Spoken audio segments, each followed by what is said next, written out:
হাই everyone সকলোকে স্বাগতম জনালোঁ নতুন এটা ভিডিঅ'ত। আজিৰ ভিডিঅ'ত আমি বিশেষকৈ আলোচনা কৰিম যে এই যে ইউটিউবাৰ বা কণ্টেণ্ট ক্ৰিয়েটাৰ, ইনষ্টাগ্ৰামত যিবিলাকে ৰিলছ বনায় বা ইউটিউবত যিবিলাকে শ্বৰ্টছ বনায় সেইবিলাকে কেনেকৈ ইনকাম কৰে তাৰ বিষয়ে আমি সম্পূৰ্ণ আজিৰ ভিডিঅ'ত আলোচনা কৰিম।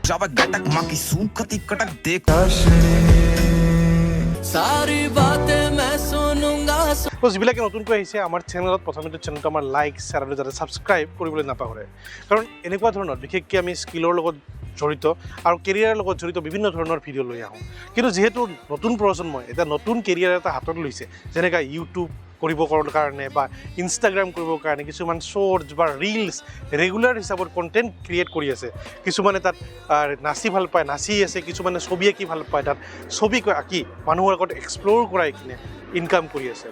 চ' এনেকুৱা কি ৱে আছে যাৰ জৰিয়তে এই ইনষ্টাগ্ৰাম বা ইউটিউব যিবিলাকে কৰে সেইবিলাকে যাতে ইনকাম কৰিব পাৰে তাৰ বিষয়ে আজি আমি ডিটেইল আলোচনা কৰিম। চ' যিবিলাকে নতুনকৈ আহিছে প্ৰথমতে আপোনালোক সকলোকে এবাৰ ৰিকুৱেষ্ট কৰিছোঁ যাতে আমাৰ চেনেলটো লাইক শ্বেয়াৰ আৰু ছাবস্ক্ৰাইব কৰিবলৈ নাপাহৰে। এতিয়া কথাটো হ'ল, যেতিয়া আপোনালোকে ইউটিউব ভিডিঅ' এটা চাই, মই অলপ আগতে কোৱা কথাষাৰ যেনেকৈ লাইক শ্বেয়াৰ আৰু ছাবস্ক্ৰাইব বুলি হয়তো আপোনালোকে বহুবাৰ শুনিছে আৰু প্ৰতিটো ভিডিঅ'ৰ শেষত বা আগৰ মাজত এই কথাখিনি বাৰে বাৰে কিছুমান কণ্টেণ্ট ক্ৰিয়েটৰে আপোনালোকক কয়। কিয় কয় যে যেতিয়া চেনেল এটা ক্ৰিয়েট কৰে, এজন কণ্টেণ্ট ক্ৰিয়েটৰে এটা নিজৰ ছাবজেক্ট অৰিয়েণ্টেড হিচাপত ক্ৰিয়েট কৰে, এতিয়া সিহঁতে বিচাৰে যে এজ এ ভিউৱাৰ্ছ আপোনালোকে যেতিয়া চায় যাতে সেই চেনেলটো ছাবস্ক্ৰাইব কৰি থয় আৰু পিছত যেতিয়া ভিডিঅ'ছবিলাক দিয়ে আৰু যাতে আপোনালোকে ৰিটাৰ্ণ সেই চেনেলটোত আহে। যে মনিটাইজনো কেনেকৈ হয়? মনিটাইজ হয় যাতে যেতিয়া চেনেলটোত আপোনালোকে বাৰ বাৰ চাব তেতিয়াহ'লে তাত ভিউজ বাঢ়িব, আৰু ভিউজ যেতিয়া বাঢ়ে তেতিয়া মাজে মাজে আপোনালোকে যদি স্কিপ কৰে, মোৰ এড আহি থকাৰ মাজতে যেনেকৈ স্কিপ কৰিছে, ঠিক একেদৰে এই স্কিপ কৰা এডবিলাকৰ সহায়তে এজন কণ্টেণ্ট ক্ৰিয়েটৰে যেনেকৈ ইউটিউবাৰে হওক বা ইনষ্টাগ্ৰামত বনোৱা সেই শ্বৰ্টছ বা ৰিলছ যিবিলাকে বনায় সেইবিলাকৰ মাজত এডবিলাকৰ পৰা ৰেভিনিউ ইনকাম কৰে। আৰু যি এই ৰেভিনিউ ইনকাম কৰাৰ মডেলটো এটা কোম্পানী আচলতে ছাপৰ্ট কৰে। সেই কোম্পানীটো হৈছে গুগল এডচেন্স। গুগলছৰে এটা কোম্পানী হৈছে, সেইটো হৈছে গুগল এডচেন্স। যেতিয়া আমি ইউটিউবৰ ক্ষেত্ৰত কওঁ, ইউটিউবত আমি গুগল এডচেন্সৰ সহায়ত আমি মনিটাইজ কৰি আমাৰ চেনেলটোক আৰ্নিং কৰিব পাৰোঁ। এইটো হৈছে এক নম্বৰ ৱে যাৰ জৰিয়তে মেক্সিমাম সাধাৰণতে এজন কণ্টেণ্ট ক্ৰিয়েটৰে উপাৰ্জন কৰে। তাৰ লগে লগে আৰু কেইটামান অপশ্যনছ আছে, যেনেকৈ যেতিয়া লাহে লাহে ইউটিউবাৰজনৰ ছাবস্ক্ৰাইবাৰ বাঢ়ি আহিব, লাহে লাহে যেতিয়া ভিউজ বাঢ়ি আহিব, তেতিয়া সেই কেটেগৰীত, অৰ্থাৎ মই যদি কিবা এডুকেশ্যনৰ লগত কেটেগৰীত কিবা এটা ভিডিঅ' বনাই আছোঁ, তেতিয়াহ'লে মোক বিভিন্ন ধৰণৰ কোম্পানীজবিলাকে বা এডুকেশ্যনৰ লগত প্লেটফৰ্মৰ লগত জড়িত বিভিন্ন অৰ্গেনাইজবিলাকে মোৰ তাত এড দিবৰ কাৰণে ৰেডি হ'ব, অৰ্থাৎ এড দিবৰ কাৰণে ক'ব। তেতিয়া এই যিটো মডেল ইনকামৰ কাৰণে, এই মডেলটো সাধাৰণতে আমি স্পনচাৰশ্বিপ মডেল বুলি কওঁ, আৰু এইটোত বহুত ভাল পইচা আছে। আপোনালোকে হয়তো মাইণ্ডত কল্পনা কৰিব নোৱাৰে যে এজন ইউটিউবাৰে ইমান টকা ঘটিব পাৰে স্পনচাৰশ্বিপৰ পৰা। যিমান গুগল এডচেন্সত পায় তাতকৈ 10 গুণ বা 20 গুণ বা 100 গুণলৈকে বেছি পইচা সাধাৰণতে এই স্পনচাৰশ্বিপৰ পৰা উপাৰ্জন কৰে। এইটো বুজি পালে? প্ৰথম কথাতে গুগল এডচেন্স, 2 নম্বৰ হৈছে স্পনচাৰশ্বিপ, আৰু 3 নম্বৰ ৱে হৈছে এফিলিয়েট মাৰ্কেটিং।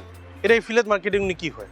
কেতিয়াবা যেতিয়া আপোনালোকে ইউটিউবৰ ভিডিঅ'টো চাই থাকে তেতিয়া মাজতে ইউটিউবাৰবিলাকে আপোনালোকক এটা কথা কয় যে মোৰ চুলিখিনি এই প্ৰডাক্টটো ইউজ কৰি বহুত ভাল পাইছোঁ। মাজতে কয়নে? নিশ্চয় আপোনালোকে বুজি পাইছে কথাটো মই কোনটো কথা কৈছোঁ। চুলিখিনি মই ভাল হৈছে, যে মোৰ পকিছিলে বা সৰিছিলে, তাৰপিছত প্ৰডাক্টটো ইউজ কৰি ভাল পাইছোঁ। যদি আপোনালোকেও বিচাৰে তেতিয়াহ'লে তলত লিংকৰ পৰা প্ৰডাক্টটো কিনি ল'ব পাৰে।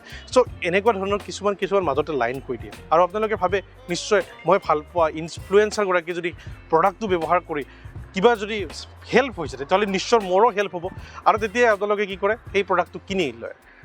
চ' এই যে কিনি লয় সেই লিংকটোৰ থ্ৰুৰ পৰা, তেতিয়াই সেই ইউটিউবাৰজনে বা সেই ইনফ্লুৱেঞ্চাৰজনে তাৰ পৰা এটা কমিশ্যন লাভ কৰে, আৰু এই কমিশ্যনটোক ক'ব পাৰে আমি এফিলিয়েট মাৰ্কেটিং কমিশ্যন। চ' বিশেষকৈ এই 3টা ৱেৰ সহায়ত এজন ইনফ্লুৱেঞ্চাৰে উপাৰ্জন কৰে। ঠিক আছে, আৰু এটা আছে, যেতিয়া পপুলাৰিটি লাহে লাহে বাঢ়িব ধৰে, মই উদাহৰণ একদম দিছোঁ, নাম ধৰিয়ে কথা কৈছোঁ, আমাৰ ডিম্পু বৰুৱাই হওক অসমত মষ্ট পপুলাৰ, বা বিকাশ চেত্ৰীয়ে হওক, বা বি বয়েছ এতিয়া বহুত পপুলাৰ হৈ আছে নৰ্থ ইষ্টৰ ক্ষেত্ৰত।